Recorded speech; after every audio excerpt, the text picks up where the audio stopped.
Kisah misteri dunia. Naga.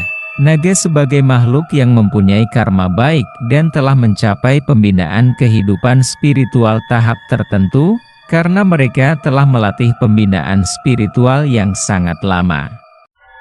Pencapaian spiritual yang lama ini menjadikan kaum naga memperoleh berkah dan kedudukan yang terhormat. Pencapaian dan karma baik yang dimiliki kaum naga menjadikan banyak naga yang mendapatkan kesempatan untuk mengabdikan dirinya secara langsung sebagai pendamping dan pelindung Buddha, Bodhisattva, dan para makhluk suci lainnya. Sering kita melihat gambar Bodhisattva Kuan Im sedang berdiri di atas naga yang mengantarkan kemana sang dewi pergi. Kaum naga memiliki berbagai macam ras yang berbeda-beda. Dan setiap ras terbagi dalam dua gender, yaitu lelaki dan wanita. Di mana naga lelaki mempunyai tanduk yang membesar di bagian atasnya, tetapi naga wanita mempunyai tanduk yang lebih ramping dan kadang mengecil di bagian atasnya. Selain itu, naga lelaki mempunyai janggut yang berkilauan seperti mutiara di dagu dan pada lehernya. Dan naga wanita akan tampak berbeda pada bentuk hidungnya, yang lebih lurus, dagu dan lehernya tidak memiliki janggut. Perlambangan energi naga pada Feng Shui diakui energinya sebagai salah satu pelindung di sebelah kiri dan pembawa energi keberuntungan dengan perlambangan warna hijau atau biru. Sedangkan di sebelah kanan dilambangkan dengan energi macan. Penyatuan kedua energi yang saling melengkapi dapat membentuk suatu energi qi yang baik. Pada aliran Feng Shui yang melambangkan arah angin dan musim, dikenal dengan istilah naga biru, yang berarti naga timur dan merupakan perlambangan dari musim spring dan awal tahun. Macan putih yang berarti macan barat dan merupakan perlambangan arah barat. Naga merupakan salah satu dari makhluk alam lain yang sangat unik dalam memilih lokasi. Mereka tidak akan sembarang, bahkan dapat dibilang benar-benar sangat berhati-hati dalam menilai dan memperhitungkan lokasi tempat kediamannya. Sehingga tempat dan lokasi yang disukai oleh kaum naga, biasanya akan memiliki energi qi yang sangat tinggi dan baik. Kelebihan dari kaum naga ini, yang menjadikan kaum naga dikenal memiliki banyak energi berkah dan rejeki yang berlimpah dibandingkan makhluk lainnya. Sehingga beberapa master Feng Shui yang dapat mengetahui keberadaan naga, akan mempertimbangkannya sebagai suatu kelebihan yang sangat positif. Inilah beberapa contoh tempat yang lebih disukai oleh kaum naga. 1. Tempat di mana terdapat pohon yang pernah disambar petir dan terbakar. 2. Di laut pada bagian tengah teluk. Biasanya ditandai dengan motif ombak yang seperti sisik naga. 3. Di dekat pinggir pantai yang terdapat banyak batu karang yang menonjol di permukaan laut. 4. Di danau yang tenang dan bersih di gunung ataupun di kaki gunung.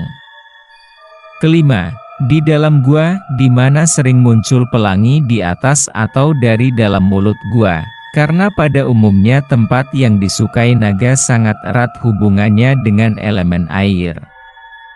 Maka naga banyak dihubungi dengan Dewa Hujan dan Batara Indra, Dewa Halilintar, Likong.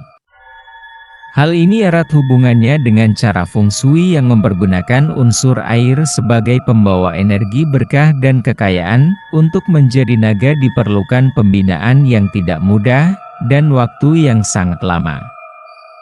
Salah satu jenis naga berasal dari ular air.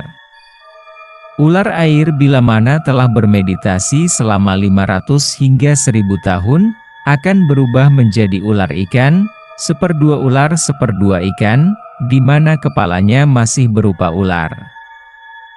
Tetapi tubuhnya mulai membesar sedikit dan sisiknya membesar seperti ikan, juga ekornya mulai berupa ekor ikan. Ular ikan ini bila melanjutkan meditasinya selama 500 tahun hingga 1000 tahun, maka akan berubah menjadi ikan naga, seperdua ikan seperdua naga. Ikan naga mempunyai tubuh dan ekor seperti ikan, tetapi kepalanya membesar dan telah menyerupai kepala naga. Pada tahap ini ada juga yang telah menampakkan tanduk kecil di atas kepalanya. Di Indonesia, ikan naga ini banyak dijumpai di daerah pantai selatan Pulau Jawa dan Bali. Karena berkah yang dimiliki ikan naga ini, maka banyak penduduk setempat menghormati ikan naga agar dapat diberikan hasil ikan yang berlimpah dan bebas dari wabah penyakit menular. Ikan naga juga mempunyai unsur air yang sangat kuat, sehingga oleh masyarakat Jawa di masa lampau banyak diundang sebagai energi yang dapat mencegah terjadinya kebakaran, terlebih-lebih di musim kemarau yang panjang. Ikan naga yang melanjutkan meditasi selama 500 tahun hingga 1000 tahun, akan berubah menjadi naga tanpa tanduk. Seluruh tubuhnya sempurna menjadi naga, dengan warna yang menyerupai biru kehijauan.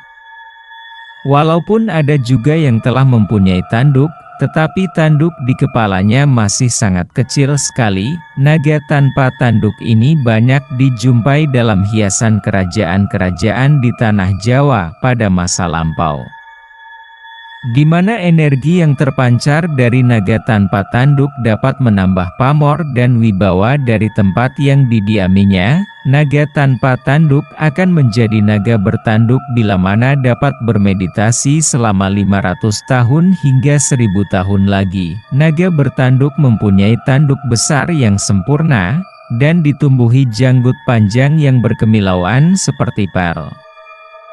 Naga bertanduk pada tingkat ini sebagian telah dapat terbang di angkasa, tetapi kemampuan jangkauannya masih terbatas.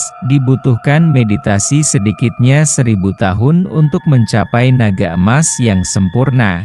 Tubuhnya dapat berubah warna seperti cahaya emas ataupun warna matahari. Naga emas dapat terbang ke segala penjuru alam, walaupun tampaknya tidak mempunyai sayap. Ada pula jenis naga lainnya yang tampak memiliki sayap di badannya. Tidak banyak naga yang dapat mencapai tingkat naga emas. Salah satunya dapat kita lihat sebagai pengikut Bunda Mulia yang mengabdikan dirinya pada Bunda Mulia dan mendapat tugas untuk memegang dan menjaga pusaka stempel perintah Bunda Mulia. Selain itu, banyak pula naga-naga lainnya yang mengabdikan dirinya untuk menjaga dan menjunjung tinggi perintah Bunda Mulia. Salah satu kursi tahta Bunda Mulia merupakan jelmaan dari 12 naga. Dan jubah dan tongkat kebesaran Bunda Mulia juga merupakan jelmaan dari naga-naga emas. Pada saat Bunda Mulia menampakkan dirinya di Gunung Kunlun, 12 naga menjelma sebagai alas duduk teratai emas Bunda Mulia. Pada bagian atas teratai emas Bunda Mulia tampak sinar putih bagaikan cahaya matahari dan sinar emas bagaikan cahaya rembulan. Cahaya ini merupakan sinar dari tubuh dan janggut naga yang menjelma sebagai teratai emas. Masih banyak lagi kisah naga yang mengabdikan dirinya pada Bunda Mulia, bodhisattva, pewaris ajaran dan murid Bunda Mulia. Hasil meditasi dan karma baik dari kaum naga, menjadikan kaum naga memiliki berkah dan energi rejeki yang luar biasa banyaknya. Hal ini membuat kaum naga banyak dihormati dan diberikan persembahan oleh manusia.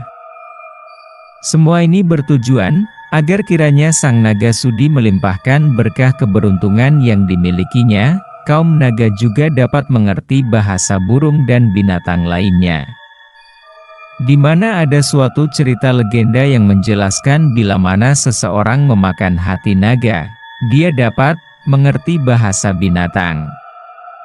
Kepercayaan ini tidak hanya dipercayai oleh masyarakat Cina terdahulu, tetapi juga di Indonesia.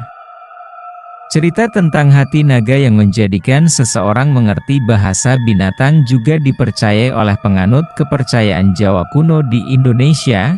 Kisah ini mungkin telah menjadi legenda di tanah Jawa. Kisah hati naga dapat dilihat pada cerita Aji Saka. Aji Saka merupakan orang pertama yang menginjak tanah Jawa dan sebagai nenek moyang manusia di tanah Jawa. By Havana edited by Ahmed.